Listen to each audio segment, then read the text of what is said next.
thought that was fully rendered 96. 3D graphics. 94. So the person has a sense of of really being there. Same computers that were used in Terminator 2, Jurassic Park, new movies like True Lies, Mask. FBI workstation. Year and a half later, we're closing. Also, it is great that they can use the 3D things to pose these, but they do just then like capture that and turn it into a sprite sheet. And guess what, folks? Guess what? They get paid. This is Henry. Henry, say hello. Hey, what's up? Henry, we were wondering if maybe you could. It's not as glamorous as you want me to think it is. No problem. That'd be great. Okay, well, this is the first level, and this is Donkey Kong's treehouse, and that's where we got. The funny thing is, these are banana actual on tips top for of the the trees game. when you first start. Donkey Kong can Like, drop down there. no, and like, knock the especially keg out of since the this is floor, pre-release, and roll it up like, against you the would wall, not have known bounce this. back and ride it. And Donkey Kong Unless just you watched straight this through video. The first part of this stage, and it's a good Because way to it's get also people it's started off and just 1994. roll over some of the tougher enemies that might Like, be where are you involved. accessing your tips you and hungry? You want a tricks? banana? Magazine. No. Well, I guess I could show you something else. I guess Most Game likely. Facts This was is kind snow level of later there, on in but the you game. had to know about It it. is snowing. Donkey Kong can now ride, Yeah, ride thin like- barrels and shoot out. And Because Google wasn't a this thing, one so part you here is a series basically of had to barrels, know and if Game you can Facts navigate it was a properly, thing. almost You How long did the don't want Nintendo anything. tip line last You can until? punch a free man at the end of the level. It's definitely very much a thing at this A point. blue balloon I comes up think and it was like, Donkey Kong can grab I know it it. was There it early is. 2000s is when It's they tough. You finally gotta get it down cleaned up. perfect. Wow, so closed you up got a bunch of free for men. it. Let's go So talk to yeah. Isaac. This is Isaac. Isaac, say hello. Hello. Isaac, I was wondering maybe you could show us a couple more pointers. Possible? Yeah, I can do that. No problem. These guys are great. All right. What do we got? We got more Okay. snow. Yeah, we have more snow here. Okay. What we're gonna do is we're gonna jump on this igloo. And Like, use this really emphasizing the slow weather function. effects Looks is okay. understandable, We'll kill you given enough that to get it's us to a bonus SNES. level. Bonus. And I must say, this is one of over 100. And once again, I learned about bonus this bonus levels. stage And this thanks bonus to this level is video. in every game. Absolutely. You have to guess which barrel that this golden medallion's gonna wind up in. I mean, Take a guess. Yeah, it's not far that right. complicated, dude. Oh, you're very good. Very good. Okay, the second tip I'm gonna show you, it involves our little friend Diddy. Diddy. Yeah, Diddy's the cool guy. You walk over to this little thing here, you jump on top of it, and you're gonna grab that rope, let the rope take you over. You Jump wanted us to right think on top that. of that little stump in the ground. Pick up the TNT. Walk over to this Did he, can, blow it up, did he fall kind of out. just gave off the Now, what you little wanna do in this brother bonus level is- vibes? He's a kid Out of this sidekick, but canister, like he had the one with the cool hat and stuff. Good thing you Right, came right. because you learned some You things know- today that, boy, you're not going to learn just anywhere else. You thought it was going to be a waste of your time, didn't you? Fried green bananas. Bananas au gratin. That joke is not getting any funnier, guys. Video game music no, it should isn't. draw you into the game. In Donkey Kong Country, we had graphics that were way beyond anything else that's ever been done. We were also hoping to get some music better than anything that's ever been done. This music, for See, example, here's is their very upbeat, soundtrack fits with the spotlight. jungle. It's an early level. The level's not very hard. The music is kind of nice. Okay, now here we have the music that goes with the water level. Now in this level, you've just finished a really, really hard level in the game. We use this music and this fairly easy level as kind of a reward. Because the music is so good, we're putting this music on a CD. You know, something that's big in Japan for many, many years is game music on CD. Hasn't been a big hit in America because maybe the music hasn't been quite up to what you Is hear on Tony okay? the radio. Do we need to Every call daytime, someone? you're kind of losing it, dude. I mean, He's it's some starring in very- this video, so probably not. It's some very, very go white boy moves there. The reason why I like Like, it is because for one, once again, this is what 1994 thought was cool and hip with the kids. Morphing rocks. Those guys Word. are so cool, man. You touch these barrels and the lights turn on and off. And these rock guys are just kind of rolled up. And you hit this light, they unroll and they start walking. I never liked this level. And you gotta switch Stop and them go. on. That's so scary. I mean, it was something different, The but Fisher ride. yeah, He just stop and kinda go pokes you with gameplay, his sword fish not the front best thing in a Pokes the bad platformer. guys. Yeah, yeah. Do you guys get to ride? Do we get to ride minecart? I never found stop and go that bad, but I always had a hard time with the mine carts. You're mining? I guess they just require memorization, though. Yeah, I was never a big minecart fan. Especially because, thanks to this game, minecart levels were all over the place for the rest of the 90s. You have to have it. You know it. Get it. It's one of those games you don't get bored with. You know, I've played it probably 100 times, over 100 I times would now, and I'm beg still to differ on that. I'm Yeah. still getting better in You stages. paid it There's 100 things I can times because improve you were on. paid I to, keep bro. getting better. Well, more, especially in Tell you what, comparison to the You better reserve this sequels. game before November 21st, You know, that's when it comes honestly, out I in the find Donkey Kong stores. Country Gotta get mine. fairly lacking. Oh, and here's their actual commercial profile. Like, I remember the TV spots mentioning not on 32-bit, not on 32X adapters, not on CD-ROM. It's like... Well, because this does look like an approximation, especially at the actual screen resolutions. Then it looks like a pretty good approximation of 3D graphics, which it's technically not. Right. But those were generally 32-bit or extremely Super FX chip exclusive, and frankly, the stuff on the Super FX chip wasn't amazing. It was amazing graphically, but the fucking frame rates. Yeah. Good For the Lord. time, it was amazing.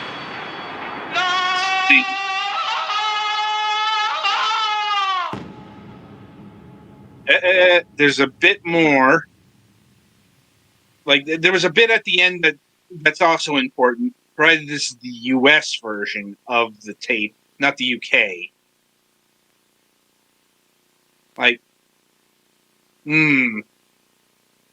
Yeah, it's there. Let's see what's in here. Because in addition to hyping up Donkey Kong Country, this is basically announcing to the world that Killer Instinct is coming to the Super Nintendo. Mm-hmm. That's not how you hide something, guys. No, it is not. Not to mention, if that actually was a breakage of non-disclosure agreements, it wouldn't be put on tape sent out to everybody. Of course. Yeah. Also, someone would probably be strung up in front of Nintendo. Yeah. Guys, you're violating the kayfabe. Fuck you. Anyway, like I said, so that was Donkey Kong Country Exposed. Mildly amusing, but also shockingly informative. Mm-hmm. I'm like, not all of them were like this. No, they're not. But we wouldn't quite enter that dimension yet, because I think next time Nintendo would do the hype job for the Nintendo 64 console. And it's actually going to play out like this, but less 90s. It's still going to be 90s, but how do I put this? There's going to be less extreme filters. Oh man! Thankfully, like I said, it's dated in the ways you would think it would be dated. Which, given how some things from the 90s have aged, is not the worst thing. At least it's kid-friendly enough to avoid some of the worst of it. Mm-hmm. I'm thinking of shit like Shadow Warriors and Gex 64. There was a lot of shockingly racist Asian shit even up to the end of the decade. Yeah. I'm remembering Gex 3. Anyway. Ooh. So with that out of the way, Petty, if you can play us to the next segment.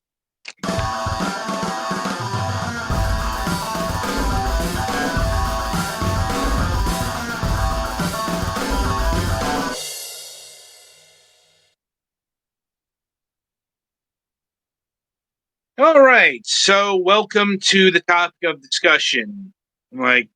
So this week, I guess keeping in with the theming of today's episode, video game events or that happened decades ago. In this case, hell of a segue there, bro. Gold star. Sometimes a number of decades ago that we'd rather not think about. Indeed, believe me, I'm seeing a lot of people having trouble reckoning with the fact that the Xbox 360, the 7th gen, is now technically retro. I'm like, and along those lines, this year, in the fall, marks the 20th anniversary of the release of the Nintendo DS. Memento Mori, people. Death is coming closer. Yes, it is. I'm like, because 20 years ago, thereabouts, Nintendo. I hesitate to use the words "change the world," because honestly, I'm not sure how influential the Nintendo DS ended up being. I'm like, honestly, that whole scene, not just the DS, but like the Nintendo Wii. Because there's we know a lot of people played the DS, but like it's still going to be another 5 to 10 more years before we start seeing things that are influenced by the DS, if that makes sense.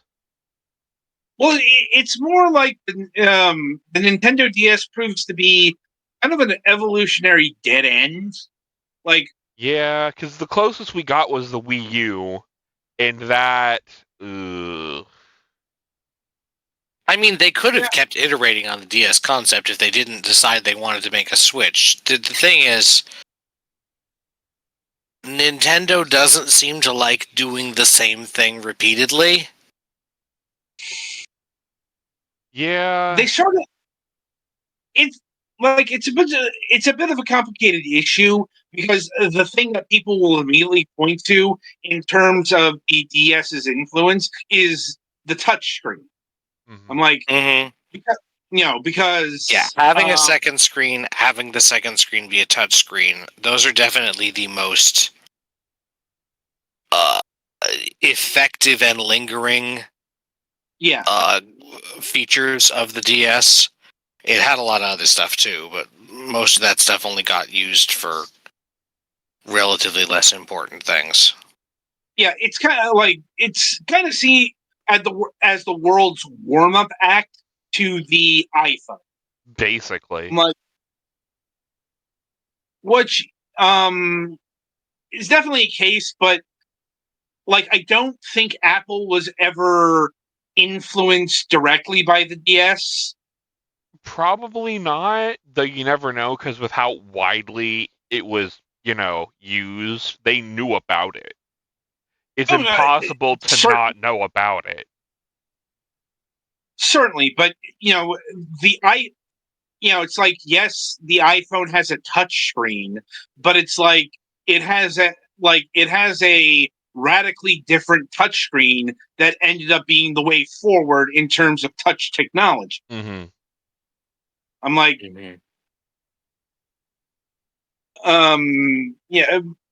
Nintendo stuck with the older resistive touchscreens simply because of cost.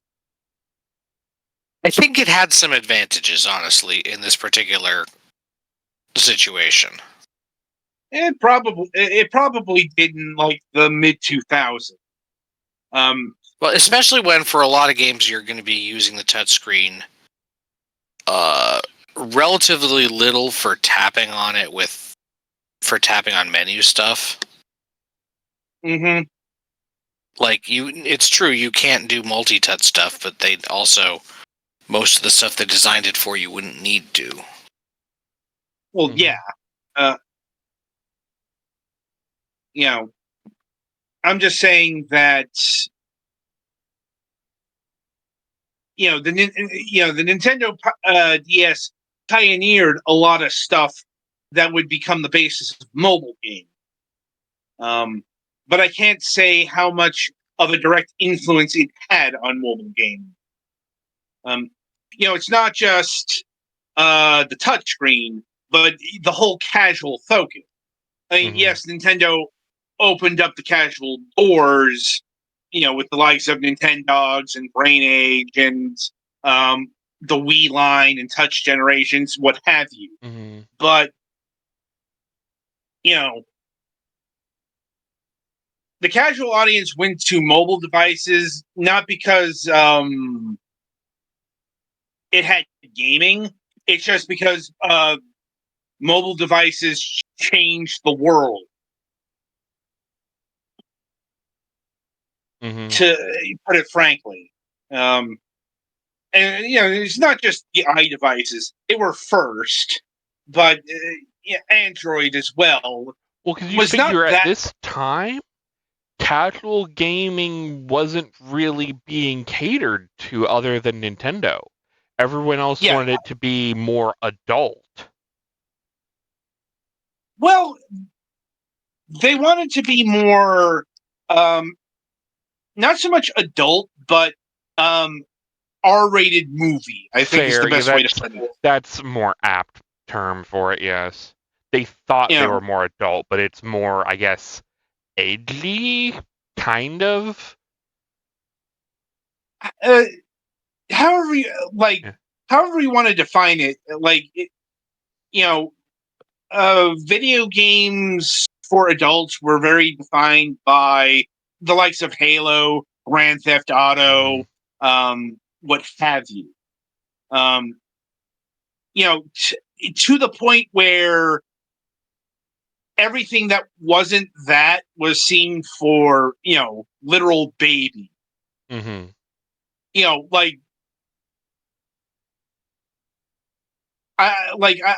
I'm not joking where Nintendo had to put out a fucking statement, I think in 2003 or 2004, one of those years, where they had to emphatically say that Mario is never going to kill hookers. Mm-hmm. That sounds like a joke. That sounds like a punchline, but no. People honestly were pushing for goddamn Mario. Specifically for, well, why don't you do like Grand Theft Auto with Mario in a more literal term? Yeah, that's basically what they were going for here, because Grand Theft Auto 3 very infamously had, one of the things that you could do was engage with and then kill streetwalkers. I'm like, and Nintendo very publicly had to say that they were never going to have Mario kill hookers. Oh, the mid 2000s were a strange time. I'm not going to say gamers have gotten better. In fact, in many ways, they've gotten worse. But we're not having that conversation today. Mm-hmm. I'm just saying, this is what was considered to be adult gaming. Right. It was very much aimed at the people who bought Maxim magazine back in the day. Mm-hmm. And Nintendo did change the framing of gaming forever by being the first company to realize that there was a lot of untapped potential in parents, old people, etc., etc., etc. And the Nintendo DS was really the first console to aim in that direction. They're not initially either. I know the Nintendo DS is remembered as being really the first casual device, but that's really the era of the DS Lite. Which was a year after the Nintendo DS debut. I know this because that's when I got a Nintendo DS. When the Nintendo DS Lite came into the picture, because how do I put this? The Nintendo DS Lite was probably, if not the best redesign ever to be enacted on a gaming device. Mm-hmm. Because it improved on everything and you lost nothing. Right. Because the original Nintendo DS was really bulky. Mm-hmm. With a lot of dead space in it, too. Yeah. That was a lot of the problem. I almost feel like the original DS, they were kind of trying to make it like a toy. like they used to back in the old days, and then realized, oh shit, this is a problem. That's certainly a large part of probably why it has the secondary slot for dongles, and touchscreen for a stylus, and a microphone for blowing into or talking into, and yeah. And they made quite a few dongles for that. Well, and also it played Game Boy Advance games. Yes, I mean the dongle slot was also a Game Boy Advance slot, but they also used it for Guitar Hero buttons and a Rumble Pack, and I think memory expansion for the browser. Memory expansion for the browser. I want to say there was a motion sensor for some Tilt game or something. Probably. Yeah, but if if you recall the launch days of the Nintendo DS, a lot more emphasis was being put on just the touchscreen as a gaming device. It's your typical Nintendo gimmickry, right? In that regard, it's like, it's something that at the start of the system's life, it gets a lot of attention. But as things go on, I won't say it got wound down like, say, the 3D capabilities of the 3DS, where there is a very stark difference between early software and ending software. Oh, right, yeah. There are a lot of late software games that just don't even use the 3D. Because, say what you will about the touchscreen as a control method, Nintendo never really lost sight of that. And I know there are people who really, really hated that because of how.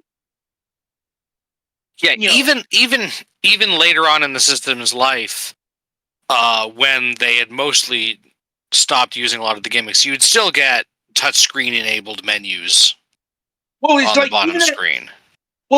It's like even at the end of the Nintendo DS's lifespan, we were still getting games like The Legend of Zelda Spirit Tracks, 2010. That is true. And Kirby Mass Attack, 2011. Yeah, I'm remembering that. Once again, we're talking end stage Nintendo DS products here, and they're still so touchscreen heavy. And those are games that are specifically designed entirely for that. I was even thinking of games that aren't that where it's an entirely secondary attribute. So the thing that this always makes me think of is the 3DS Castlevania games. The first one, there was a map or enemy information on the top screen, and the touch screen was the main gameplay thing, because there was a relatively early in the game, although not frequent throughout it, a power that let you use the stylus to break blocks on the screen, and also to permanently kill off any of the bosses. You had to memorize and draw a increasingly more complex as the game progresses design in a magic circle, and everybody hated this. Portrait of Ruin, you're still playing on the touchscreen, and there are a few things that you can do with it in the main mode, and it's mostly optional. In the side mode, Sisters mode that you unlock, I think, after beating the game, you're hovering around and attacking in whatever direction, mostly using the stylus. So it's still enabled there. And then in Order of Ecclesia, the play is on the top screen and the map and menu stuff is on the bottom screen. And you can still use it to make selections, and I think sign your name or something for your file name. But that's about all there is for it. Amusingly, there is one recovery item, I didn't know this at the time, that recovers more energy if you recovers more life if you select it from the touch screen with the touch panel instead of using the cursor.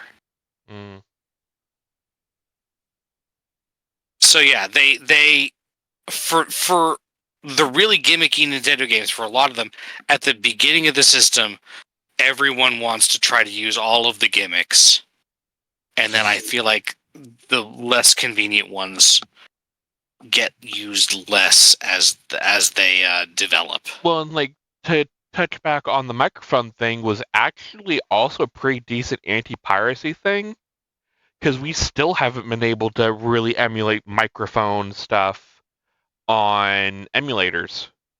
Just because the way the microphone thankfully was handled. For 90% of things, it was just blow into the microphone, which is not too complicated. Yeah. It's not complicated, but you can't really do it when you're emulating some games, so you either have to edit those out or find some way to bypass it. Yeah. Another issue with the DS is, how do I put this? The lack of transferability to other platforms. At least a smooth transition. Yeah, the DS and 3DS games are, and Wii U games are, all three, because the second screen, rather difficult to port to systems that don't have that. It's and that's just at the baseline, because it's speculated that the touchscreen gimmicks that infested Dawn of Sorrow is one of the reasons why we haven't seen a port of the DS game. Another good example is The World Ends With You. Now, this is a game that has actually seen multiple ports to multiple systems. But here's that game actually had a couple of mechanics that actually require you to close the system, didn't it? It's among the most DS of DS games I could think of. It was using everything that the DS had: the dual screens, the microphone. I think the clamshell close was there. But the only thing it didn't really use was the Wi-Fi. I'm like, to the point where, anytime this game got ported to another platform, it had to be extensively reworked, because the game was built around having two characters in action at once on either screen.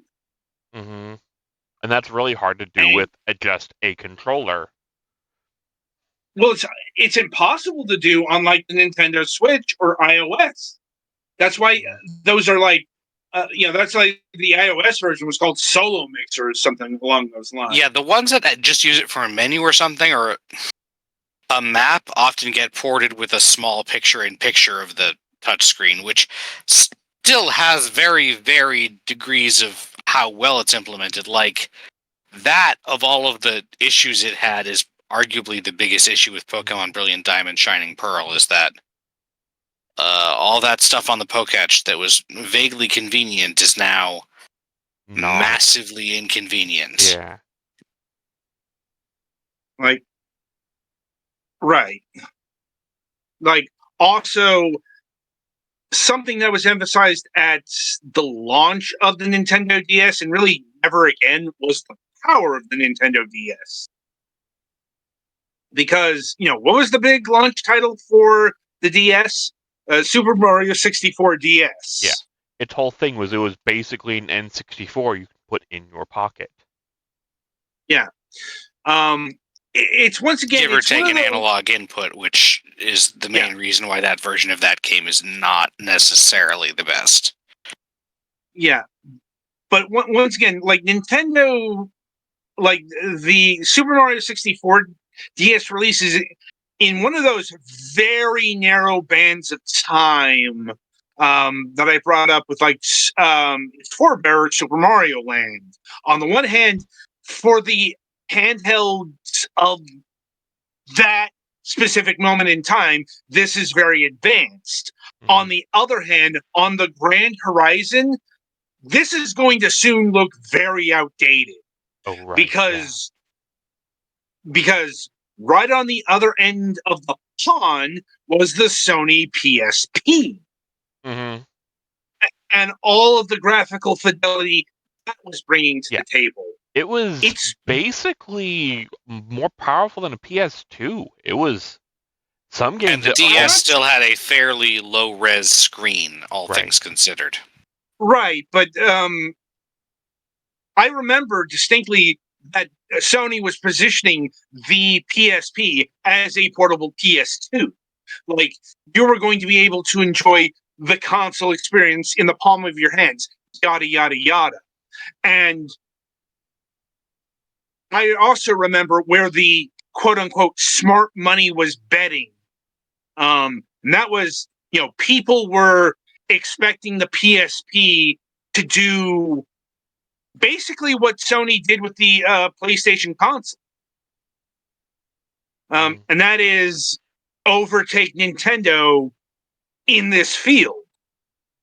And on the surface, you can see why that was going to happen. Because, Sony was bringing a unprecedented amount of graphical fidelity. Yeah, looking at the resolution for the PSP was 480 by 272. The Nintendo DS, the resolution was 256 by 192.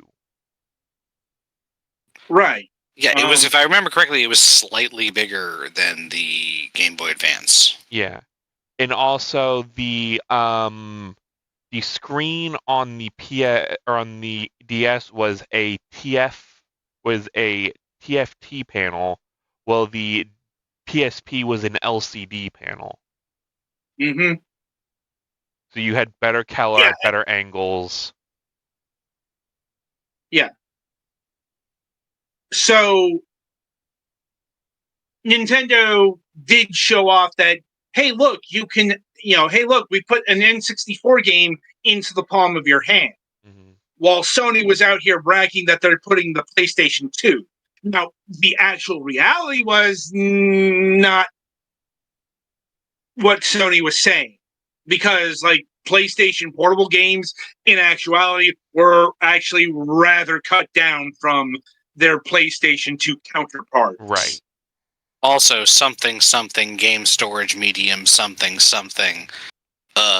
data storage medium. On scale to resolution, the PS PUMD could probably hold a full PS2 game, especially because of cutting the resolution down. Because the UMD was like 2 gigabytes and a DVD is 4, and not all PS2 games use the full DVD size. Yeah. The point is, in a direct graphical showdown, the PSP was significantly more advanced graphically than the DS. I think that is one of the reasons why Nintendo got pushed into the ultra casual direction to a point. Because, while the Nintendo DS is remembered for its Nintendogs and Mario Kart DSs, it had it had all sorts of hardcore support, let's say. Part of that is because, even though it had the Nintendo gimmickry, it also had traditional Nintendo controls attached. It wasn't like with the Nintendo Wii where the weird stuff was the default. And if you wanted to have a traditional control scheme, you had to go out of your way to get extra equipment. No. It's like the D-pad and the buttons and the shoulder buttons were all still there. And it's, this is also where we got things like the return of traditional 2D Mario, New Super Mario Brothers. Of course, the likes of Pokemon were there, and so on and so forth. But like both, Square Enix, Konami, Capcom, a whole bunch of smaller developers invested in the Nintendo DS because the Nintendo DS was rather cheap to develop for. And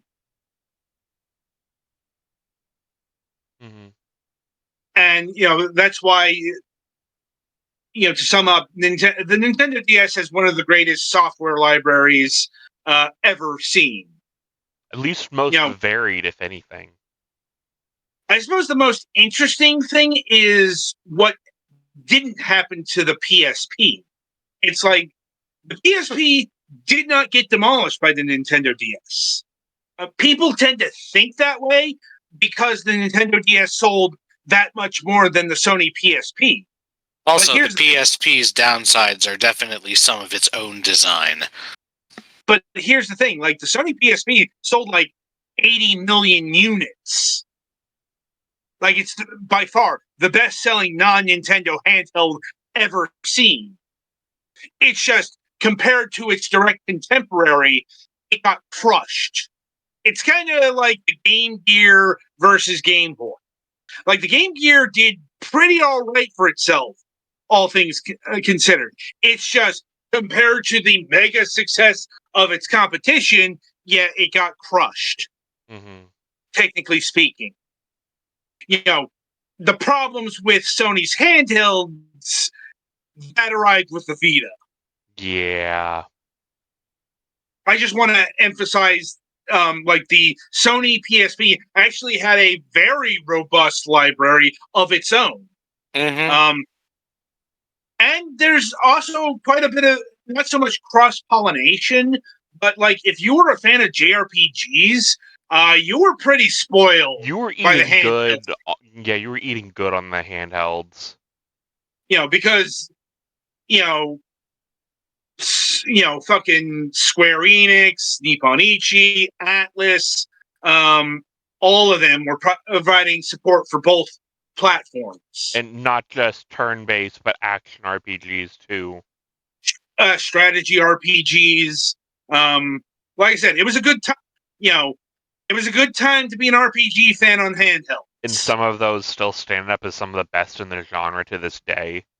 Right. I mean, it's like Persona getting improved on handhelds started here with PSP because we got Persona 3 The Answer on the PSP. And also like we got a Not remake The of Answer Persona Golden. No, that's Persona 4. Yeah. Persona 4 Golden was on the Vita. Oh, right. 3 FES. The Answer was part of FES. It was Persona 3 Portable. It was just portable. Yeah. The Answer was in FES, which was on the PlayStation 2. It was the English PS2 version. Yeah, which was an whatever. But anyway. Fair enough. Anyway. Like I said, we could talk much more about this topic, but we should probably wrap it up here and now. Yeah. As we got to get ready for the next show. Anyway, so coming up on the week ahead. So for Friday, we don't have a morning show. We have the rarefied evening show, as we have a multiplayer game to show off. As we will be engaging in a playtest of Spectre Divide. And coming up on the Sunday reviews, let me just pull up the proper week here. Hate that. Come on.